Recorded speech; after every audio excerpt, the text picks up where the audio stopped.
Hi, everyone, and welcome back to SDR Insider, Insights from Top Performers. I'm Maddie, and I am here with Kristie Jones. We're very excited to have her here as our first external Demand Drive guest, who is also an author. So we're going to talk about all things sales today, about her new book coming up, Selling Your Way In, which I'm so excited to talk about. So Kristie, thank you so much for being here. Maddie, thanks for having me. I'm excited about our conversation today. Yes. So I guess just for anyone who's listening who doesn't follow you on LinkedIn or doesn't know who you are, I would love for you to just tell us a little bit about yourself and maybe just your road to getting into sales and what that looked like. I think that would be great for the listeners to hear just as we start a conversation. Absolutely. I grew up in an entrepreneurial family. So my parents owned a Coldwell Banker real estate franchise. So my dad was the owner broker. My mom was a top agent in town. So I got to see firsthand the sales leadership side of the coin, as well as the individual contributor side of the coin. And I affectionately say that my brother and I got our MBA at the kitchen table. So most of it was shop talk at night, as my parents, albeit working in the same office, never really saw each other throughout the day. So not only did we debrief what went on at school that day, we debriefed what went on in the real estate world that day as well. So I think that was definitely like sale. And my brother, no surprise, is a top individual contributor. I went down my dad's path as a sales leader, but I know that we were both heavily influenced by the shop talk that we were a part of every day at the dinner table. And then I say this in all honesty, my favorite sales job still today was waiting tables through high school and college. I love the instant feedback part of waiting tables, where every time a table cleared and you went to get your tip, you got instant feedback on your performance in real time. So I loved everything about that. And it was, I say it was fast paced and personality packed. And that was just perfect for me. So I loved, the selling, the upselling. There's so many similarities for those, when I mention this, those who've waited tables at some point in their life or been into the restaurant industry, like their eyes light up and they're like, yup, we totally get it. I say the section that you were assigned is equal to being assigned a territory in our world today. You needed to know your product. So, did the salad have nuts in it and what was the special for the night? Upselling or expansion was an important part. And, again, like memory, memorizing things, knowing what was going on, playing off, not mirroring or playing off the folks that came in every single night. And just like any good salesperson, I had regulars who asked to sit in my section and referred others to me. So there were so many similarities. And I still to this day think this is one of my favorite sales jobs. Oh, I love that story. Yeah, I would wait tables on any given day. If somebody was down a wait staff and I was around, I'd be like, sure, sign me up. I just think it's so much fun. And then coming out of college, I went down to retail sales. So I started out by working in a department store and then became a buyer for that department store. And so I spent about 8 years in retail sales, which is very different, but lots of education there as well. That's where I honed my negotiation skills with Marty from Mud, as I say in New York. Marty drove a hard bargain for denim jeans and denim shorts. But I definitely honed my analytics skills, my data skills, and my negotiation skills while buying, as well as, budgetary skills that people don't really understand. But it wasn't a glamorous job. We were not setting fashion trends. I did not get to go to Paris. But I did have to make sure there was money in the checkbook every Monday.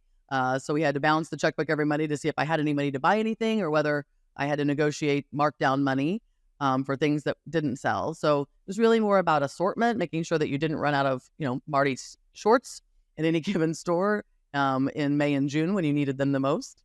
And from there, I got a little disenchanted, in fairness, with corporate America. I was obviously working for a Fortune 500 company at that time, probably more like a Fortune 200 company at that time.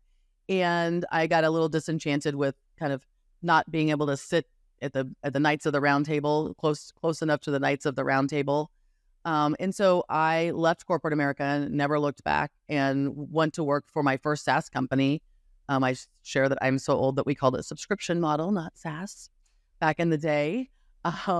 And I think we had about 15 employees when I walked into that company. It was around $2.5 million. And I stayed for 10 years. And after the first year, I was running the entire revenue stream. So customer success and the net new sales business. We had BDRs back in the day as well. And so I helped take that company from about 2.5 million to 10. It was a lifestyle business. We did not take any funding. But that's where I cut my teeth in SaaS. And we were doing BDRs way before that was a thing, right? My senior account executives were like, hey, we don't want to prospect anymore. What can you do for us? And I was like, well, we'll bring in somebody to help you do that then. That sounds reasonable, that you've earned the right not to do that. So that's really where my SaaS experience, and that's where I learned to love the swim lane that I live in, which is smaller companies, sometimes VC backed, founder led, selling startups. So about 8 years ago, I started my own business, and I have been helping early stage SaaS B2B sellers and founders for the last 8 years. And I love what I do. Like, I get to work with lots of different people. I get to see a lot of different products out there and a lot of different strategies. And it's sort of industry agnostic. So it doesn't matter to me what industry you're in. It really matters that you're B2B and that you're selling. And so really helping people get kind of like move from founder-led selling to building out their first sales team. So I help build sales playbooks. I help do sales training. I do a little fractional or interim sales leadership from time to time. And I just love what I do. This I think feels like home for me. Going back to the small business situation that I grew up in, and I understand how risky it is for founders who maybe leveraged their house and other things, or have had to borrow money from family members to get started. So I have a special place in my heart for those individuals. No, I love all of that information. And what I will say, which is so interesting, I feel like most of the people and SDRs that I have interviewed, they started at some capacity their quote unquote sales career in a restaurant or in a retail position or something of that sort. And so I think when people are afraid to get into the sales industry, they don't realize they probably already have sales experience if they have had those jobs and positions, maybe in college or before that or whenever it was. And so it's really cool to hear you talk about that experience as well, and how that kind of has moved you throughout your career. Yep, I check both those boxes, the restaurant and the retail. Yeah, they're hard jobs, but you learn so much. And I think if you can succeed in those jobs, you can succeed in sales. There is definitely a place for you. So it's great to just hear, and there's a place for you at the table if that's something you've had success with in the past. All right, so I'll get into a great question, which I'm very excited to talk about. So you are having this book come out, which is Selling Your Way In. So I'd love for you to explain a little bit about why you're putting this book out, why now, and just what SDRs who are maybe listening to this podcast, why they should read it. What are some of the key takeaways? Would love to kind of get into the weeds of all of those things. Perfect. Yes, I'm super excited about the book coming out, and it will launch on August the 20th, but you can pre-order it today. And I really didn't want to write a how-to book. I think there's a lot of really great how-to books out there, and I think there are in some cases, people who are more equipped or better equipped to write those how-to books. But what I was seeing out there, as I'm working with so many different startups and SDRs and AEs and customer success, is that I don't think everybody really understands all of the sales role options that are out there for them. And I also don't think they understand what their sales superpower or sales secret weapon is, and then how to match those together so that they can, get to be a top 10%er, maximize their income and own their life and decide how they want to live their life. And by, being able to put themselves in the best position to make the most amount of money that they can, be the most successful that they can, and then enjoy life on the back end. So I think this actually is a perfect book for SDRs, because I'm a little frustrated with just the industry in general, that really that's sort of the only starter job, right? So if you're not a hunter, if you're a farmer, there's really we don't really have a customer success starter job, right? And so most even farmers come in through the SDR world, and I'm afraid that people are going to get discouraged, because if you're not wired for hunting, which is a special skill for a special type of person, then you may think that sales is not for you and you've taken the wrong path. And so I wrote this book to say, no, There is, if you have certain characteristics or certain traits, for sure sales is for you. If you think sales is for you, it probably is for you. And like we just discussed, there's so many roles. Like you can do a 100% commission job, right? You can sell cars, you can sell insurance, you can take that type of role. You can take a base, 50-50 base and variable compensation role. You can take a more farmer role where maybe it's a 70 base, 30% variable. There's so, and then there's some, and then you may be an implementation specialist or an onboarding specialist where you're 100% base, or a solution consultant or sales engineer where maybe you get a bonus every time something that you were involved in closes. So there's so many options out there. And even outside of, like we talked about earlier, even outside of B2B and SaaS, there's B2C, there is retail, there's so many options out there. And I just want people to first and foremost understand their special sales superpower, and then take that information and decide what they should be doing. And it's not just only about the job role either. It's, what should you be selling, right? Product or service or software. What industry should you be selling into? What size market should you be selling into? What role fits all of that? What company fits all of that? And what sales leader would be the best for you? And so I spend a lot of time in the book helping people understand picking all of those things matter. And I want people to be more proactive than reactive about their career. I think sometimes, again, you fell into sales because either A, you didn't know what else to do coming out of college or high school, or, you were sitting around the Thanksgiving table and Uncle Bob's like, what are you going to do when you graduate? And you're like, I don't know. And Uncle Bob's like, you would be great at insurance. And so the next thing you know, like that's the path you went down. Or a recruiter calls you, right, out of the blue and says, boy, do I got a deal for you. I've got the perfect role for you. But I think as proactive as we are in prospecting and hunting for business in the organizations we work for, we do not treat our own career that way. And it's a little baffling, but it's true. No, all of this is so exciting. Like personally, as, a senior SDR wanting to continue my career in sales, it is so great to hear that a book like this is going to be out there, because I think there is definitely a gap. And that's what we're also trying to cover in this podcast, is filling that gap. I think a lot of sales feels secretive sometimes to people. So to have someone like you who has been in sales and has had this successful career to sit down and write out, okay, this is what I would do if I were you in this situation, and just giving advice, I think is going to be so helpful. And I personally can't wait to read it. So I'm excited. Thank you. Yeah, I'm calling it a personal development book for sales professionals, not a sales book. Yeah, I love that. I think it's great. And so I'm glad you brought up the hunters versus farmers analogy that you talk about in the book. And so I'm sure as someone would read it, and I think it's like the 5th section where you talk about choose the right seat on the bus. And I liked that analogy, and I encourage anyone listening who is resonating to what we're talking about to, read the book. But I would love to hear just some key takeaways from that, and what you would say to someone who's a sales professional and who's trying to figure out their next steps in their career, or maybe, am I a hunter? Am I a farmer? And what your suggestions are to those people, because I think that is definitely an area where people struggle, where they don't really know, okay, I think I like sales, but I'm not sure what position I should go into. And I like how you get into that in the book, but would love to kind of just hear some key takeaways that you have as well. Sure. I think the first thing I would say to this particular audience is there are a lot of different paths coming out of SDRdom, as I call it. So I think a lot of SDRs get in there thinking they're going to end up in a hunter role, but there are so many other options. So again, the farmer role, so account management, customer success, even implementation or onboarding specialist.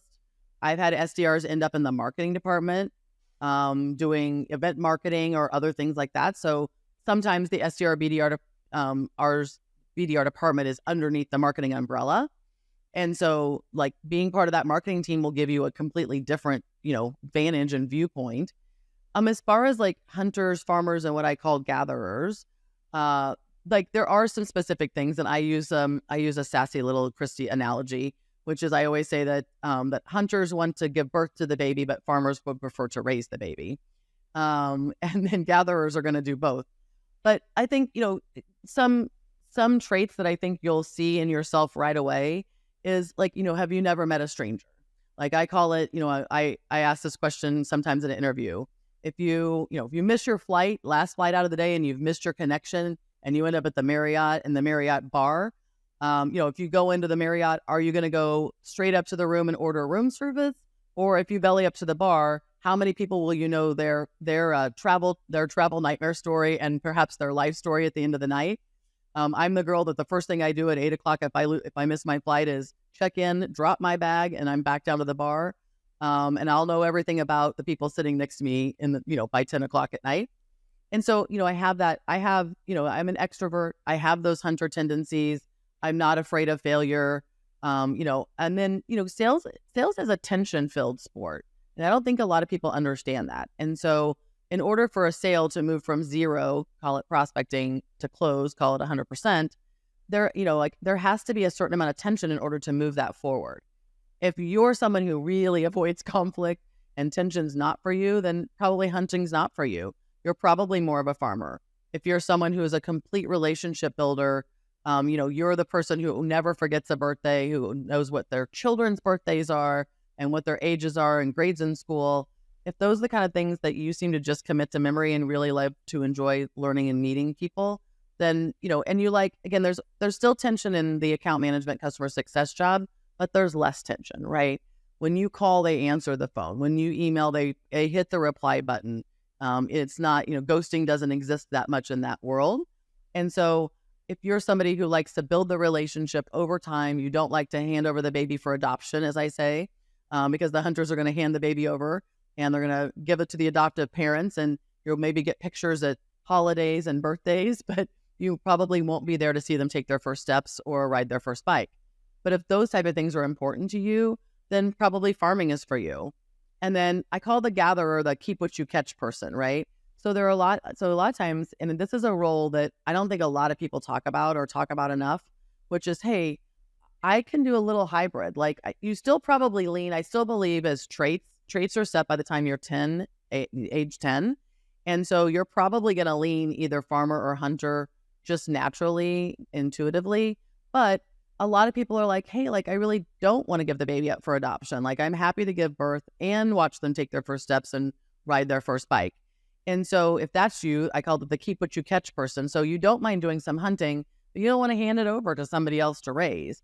And so there are fewer gatherer jobs out there, but they do exist. And so I think, like I've said, I spend the first whole section of the book. The first section is called "You Have to Know Yourself Before You Get to Know the Prospect." And so the key to putting yourself in that right position, even if you have to enter the sales industry through the SDR or BDR role, is knowing that that's, like I say, anybody, if you're misaligned with your traits, and if you're a farmer or a gatherer, you might be misaligned with your traits a little bit as the hunter role of SDR. But anybody can do anything for 12 to 18 months, which is really all we're asking you to do the SDR role for anyway. And so, there's a lot of good skills that come out of hunting, by the way.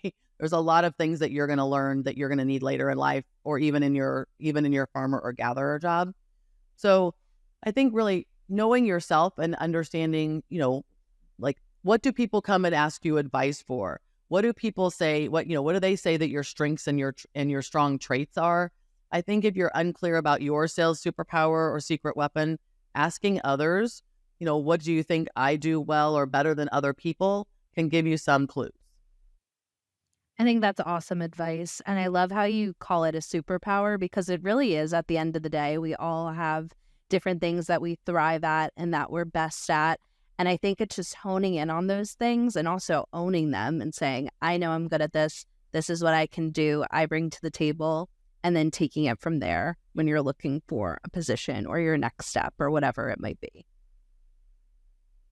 And I think sometimes as I'm teaching superpower classes right now and doing keynotes on this topic, I share with people that my universal superpower is generosity. My sales superpower is questioning. And so sometimes I'm leaning into my sales superpower, but even in a sales situation, sometimes I'm leaning into my universal superpower. And so I would not be sitting in front of you today if generosity was not my superpower. And I was in my 40s before I figured out that was my universal superpower. I knew what my other strengths and things were, but I affectionately say that I've got 30 minutes for everyone because I'm a giver. I'm a give backer, and I like to give and help the others. I'm just a helper. I'm a caregiver.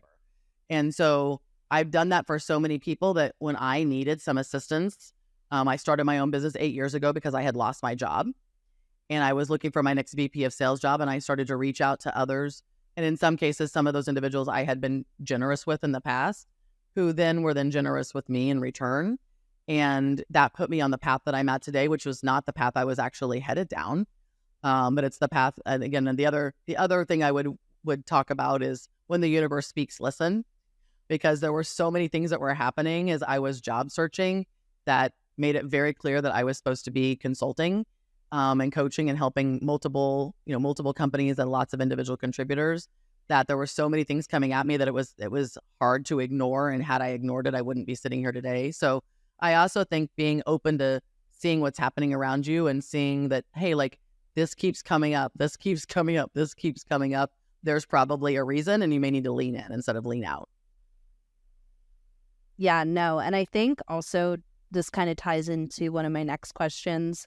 When we talk about generosity, I think that's an amazing quality to have. And I'd love to hear just you speak on any advice you would give to women in sales, specifically young women who are just starting their careers. Because I do think it's a different world for a woman to start in sales and be an SDR than a man. And it's unfortunate that's true, but it is the reality. And, I would love to just hear the advice that you have for anyone who, they're not trying to change the system, but they want to make sure that they have the same opportunities, they're putting themselves in the right rooms, and how to make sure they're doing that. Because I think sometimes we don't have those people to look up to. Yeah, that's right. I would say first and foremost, some of my most successful sales professionals have been women. And I think it's because of the nurturing, concept that they're able to, even if they have a hunter personality, they a lot of times have a caregiver or a nurture type side, having been raised in maybe a softer side situation. So I would say lean into that. I use kind of a different analogy. I play tennis competitively, and I'm a singles player, but I play just enough doubles to be able to bring that to the game. And a lot of singles players will just stay on the baseline and hit and hit and hit, but I'm not afraid to come to the net because I've had a variety of things. So I think even if you know that you're a farmer coming into an SDR position as a woman, it's okay to lean into the special skills that you have because you are a different gender than the majority of hunters that are in the sales industry. Again, like I'm a little bit bolder of a girl. I've always been a leader. I've always been someone who's been outspoken. In my younger years, I was absolutely aggressive. Then I toned that down and I became assertive. And now I think I'm a lot more balanced, but I'm still not afraid to speak up. And I think like you have a right to be in any room that you want to be in, by the way. And if you're not invited to a room, then maybe you should then I think it's okay to ask if you can join the room. So I have no problem saying, hey, do you mind if I just sit in and listen? And I would say like I have a lot of male traits, if you will. And so I have a lot of male mentors. But one of the best things I ever did was join a group of female sales consultants across the country. And it's a different world. When we get together, we do a conference annually and we spend time with each other outside of that conference regularly. And women are just like, I think you have to have female advocates and female mentors as well. I've learned so much from all of the mentors that I've had, but women give differently than men. And it's one thing to have a mentor. It's another thing to have an advocate, right? And so you need to, and that advocate, by the way, is gender neutral. And so you need someone who has your back. So when a conversation is going on behind closed doors about which SDR should we give the chance, to promote, we have an AE position open, who should get that? You need to know that someone who sits behind that closed door has your back. And as that conversation's happening, because again, I do think that, I'm just going to call out the elephant in the room. Like the SaaS world is still run for the most part by white men in their 50s and 60s. And so there is some sort of, and again, I'm not going to say it's a conscious bias, but there's unconscious bias occasionally. I'm encouraged. Recently, I've been having a lot of conversations with founders who are a little bit younger who have daughters. I'm currently interviewing for an enterprise account executive position. This is a big dog job. This is coming in this year alone. It's a $2.5 million quota. And the founder is male. And so 2 of the 4 final candidates that I was going to put in front of him were women. And I really wasn't sure. We hadn't had a long conversation about it. And after the very first person we interviewed was a woman, and the second person we interviewed was a woman, and then the 2 guys followed that. And I was pleasantly surprised that he basically was very clear after the first interview. And I didn't talk to him about it before because I didn't want I just wanted to go into the interview. And he said, "Oh, I'm gender neutral." And he said, "And I have a daughter who wants to go into a STEM, she's getting ready to go into college and she wants to go into IT. And so I'm all in on this." And I think as the Zillennials, as I call them, the Gen Z and the millennials, I'm sorry to those people. I know you probably fit into that category. I just blended you because it makes it easier for me. No, I just call them millennials, so you're fine. Yeah. I'm like, sorry if the millennials get mad. They're like, "We're not Zers," and the Zers are like, "We're not millennials." I'm like, I just put you all together as the millennials. But that age group, as they are coming up, having had different opportunities, I still grew up in an era where women mothers were nurses or secretaries or teachers. And before my mother was a rock star individual contributor in the real estate business, she spent 15 years teaching. And so there's still there's still a little of that, right? But this next generation, my son's 24, so he fits into the Zillennial category. And the only mother he knows is one who's owned her own business for the last 8 years, was a sales executive before that, was a buyer at a Fortune 500 company before that. And so he treats things and sees things differently. So we're rolling off, right, as the baby boomers are retiring and those type of things. But I would say it's really important to make sure you're in the right room and that your circle matters. And as women, don't expect someone to come to you and offer to be a mentor or to be an advocate for you. And like I said, they're 2 different things. Don't get them confused. And so you need to sometimes be proactive in saying, "Hey, I like what you're saying. I like what you're doing. I like the career path that you've had, and I would love to have lunch." Yeah, no, I think the advice you just gave is so important, and I'm just happy that you're able to share it. And I think going off of that, I would love to hear, just going off of, gender neutrality, just for SDRs in general, what do you think are some of the biggest mistakes that you are seeing right now, that you think we can do better at as a collective, generation coming into sales? Yeah, I think if you're coming into sales for the first time, out of school, I think you need to do some research. I think you need to sort of, again, the better you understand yourself, the better you're going to be able to put yourself in the right position. Not that this isn't happening, but if you put yourself in the wrong position, if you end up on the wrong seat on the bus, as I call it, then it's okay to say, "Hey, I made a, I said, if on the leadership side, we made a hiring mistake, but I made a job mistake and I made a career mistake in my path as well. But I knew, and I was in and out in 10 months. I knew in 3 months that I'd made a path mistake. I made the wrong, I call them step changes. I made the wrong step change and in the wrong industry. I was in the wrong industry. I was with the right people, which is why I took the job. I knew the circle was right. I knew the people that I was going to work for were right, but I picked the wrong industry. And so I knew right away, and I didn't hesitate to get out of that. I didn't feel compelled to stay 18 months or 24 months because I'd made a bad career choice. I was like, "Oh, no. I got to get out of here as fast as possible, because for every day I stay, I am limiting my income. I'm limiting my future potential." And I knew I couldn't be a top 10%er where I was. And so I was keeping myself from doing that. So I think understanding yourself well enough to, and it's okay. Again, you're going to make a career mistake or 2. You just are, right?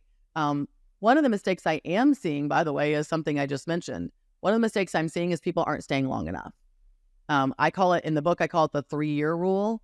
And so if you're going through all the trouble to get yourself into sales, it takes almost a full year for you to really get your feet underneath you and figure out like the industry that you're in and what you're selling and how the politics of the company that you're in. Even if you're in a 50-person company, there are politics, right?